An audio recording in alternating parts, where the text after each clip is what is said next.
আপনার বর্তমান পরিস্থিতি হয়তো কঠিন, অন্ধকার অথবা হতাশায় ভরা, কিন্তু এটা আপনার ভবিষ্যৎকে নির্ধারণ করে না। আজ আপনি যেখানে আছেন তা কেবল আপনার শুরু। আসল প্রশ্ন হল, আপনি কোথায় যেতে চান? সফল মানুষদের অনেকেই শুরু করেছিলেন শূন্য থেকে। তারা নিজের বর্তমানকে বদলে দিয়েছে ভবিষ্যতের দিকে তাকিয়ে। আপনার ভেতরেও সেই শক্তি আছে। আপনি যদি সিদ্ধান্ত নেন, আমি থামব না, আমি এগোব, তাহলে এই শুরু থেকেই আপনার বিজয়ের পথ খুলে যাবে। স্মরণ রাখবেন, আপনার শুরু ছোট হলেও স্বপ্নটা বড় হতে পারে।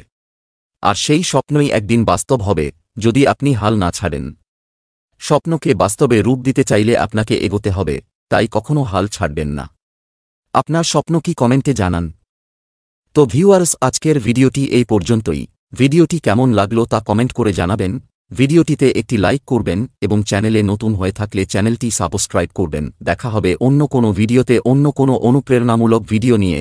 সেই পর্যন্ত সবাই ভালো থাকবেন, সুস্থ থাকবেন এবং চ্যানেলটি সাবস্ক্রাইব করে পাশে থাকবেন আর বেশি বেশি বন্ধুদের মাঝে শেয়ার করবেন। ধন্যবাদ।